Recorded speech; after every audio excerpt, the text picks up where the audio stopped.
요즘 여러분께서 가장 고민하고 있는 경영 이슈는 무엇인가요? CEO 390명 중 56%가 신사업 진출과 관련한 고민을 가장 많이 한다고 하는데요. 그 가운데서도 특히 어떤 신사업 아이템이 성공할 가능성이 큰지를 판단하는 게 가장 고민스럽다고 합니다. 이에 하버드대 마이클 포터 교수는 신사업의 성공 가능성을 점쳐보고 싶다면 다음에 5가지 실패 리스크를 꼭 체크하라고 말합니다. 이것은 기업의 내부적인 역량과 상관없이 외부에 있는 위험 요소들을 말하는데요. 단번에 사업을 망하게 할 수 있는 강력한 힘이기 때문에 5포스라고 부르죠. 이 리스크가 적다면 신사업이 성공할 확률이 크다고 하는데요.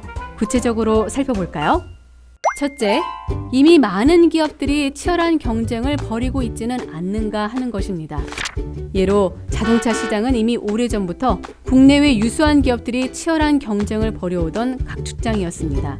이 시장에서 이미 자리를 굳힌 기업들은 차별화된 기술은 물론이고 고객과의 깊은 신뢰를 바탕으로 저마다 최고의 브랜드라는 이미지를 심어가고 있는데요.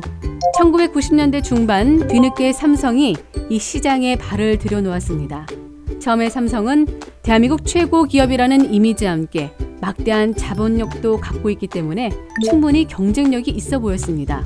하지만 경쟁사들이 수십 년간 쌓아온 것을 삼성은 제로 상태에서 시작해야 했고요.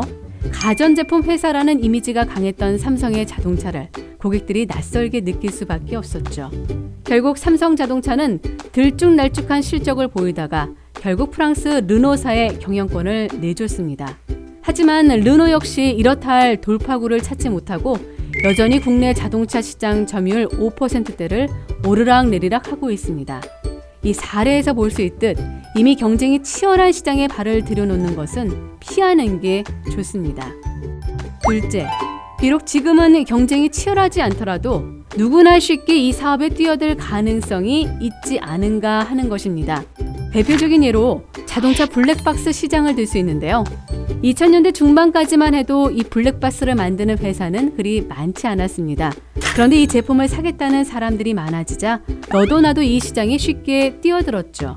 블랙박스는 별다른 기술력 없이도 쉽게 만들 수 있고 굳이 브랜드가 유명하지 않아도 되었기 때문인데요.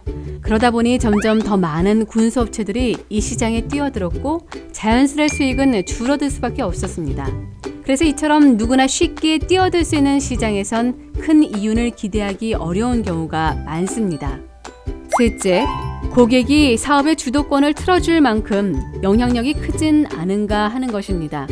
드라마나 다큐멘터리 등을 만들어 파는 프로덕션들을 예로 들어볼까요? 종편이 생기기 전까지 프로덕션의 고객은 MBC나 KBS 등 몇몇 지상파 방송들이 대부분이었습니다. 이 방송사들은 프로덕션에 비해 워낙 파워가 세기 때문에 상황에 따라 갑자기 계약을 취소할 수도 있고 가격도 방송국이 원하는 대로 책정할 수 있었죠. 이런 상황에서는 아무리 좋은 제품을 만들더라도 수익을 내기가 쉽지 않았는데요. 그런데 만약 프로덕션이 방송사를 들었다 놨다 할 만큼 차별적인 콘텐츠를 갖고 있다면 어떨까요? 아마도 방송사들은 원하는 대로 돈을 줄 테니 서로 자기들한테 프로그램을 팔라고 요구하겠죠. 따라서 신사업을 시작할 때는 반드시 고객들의 파워가 지나치게 센 영역은 아닌지 살펴봐야 합니다. 만약 그렇다면 우리 회사가 고객을 좌지우지할 만큼 차별화된 제품을 만들 능력이 있는지를 냉정하게 생각해 보셔야 합니다. 넷째, 원료 공급자가 지나치게 큰 파워를 갖고 있지 않은가 하는 것인데요. 우리나라는 석유 수입의 대부분을 중동산 두바이유에 의존하고 있습니다. 그러다 보니 공급자의 힘이 지나치게 클 수밖에 없는데요. 가격을 마음대로 올린다거나 특정한 나라에는 팔지 않겠다며 횡포를 부릴 가능성도 있죠. 만약 그렇게 되면 석유를 주 원료로 하는 사업체들은 큰 타격을 받을 수밖에 없습니다. 그래서 신사업을 결정할 때는 반드시 원료 공급자가 지나치게 독점적인 권한을 갖고 있진 않은지, 재료를 안정적으로 공급받을 수 있는 다른 루트가 있는지를 잘 따져봐야 합니다. 다섯째, 우리가 팔 제품이 다른 제품으로 대체될 가능성이 있지 않은가 하는 것인데요. 이게 무슨 말일까요? 가령 A사가 유기농 빨래 비누를 만들어 판다고 하죠. 기존 제품들보다 손에 자극도 덜하고 향기도 좋으니 특히 젊은 주부들 사이에서 인기를 끌 것이라고 생각했는데요. 그런데 예상과 달리 제품이 잘 팔리지 않았습니다. 왜 그랬을까요?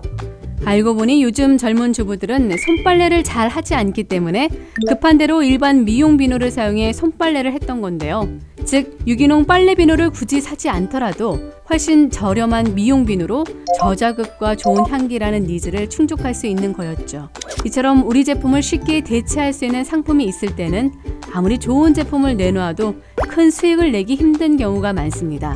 따라서 신사업을 결정할 때는 이 부분을 꼼꼼하게 체크해 보셔야 합니다.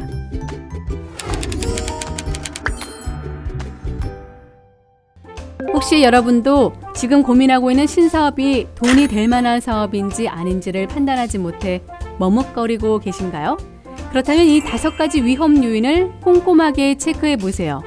여러분의 신사업 성공 확률을 한층 더 높여줄 겁니다.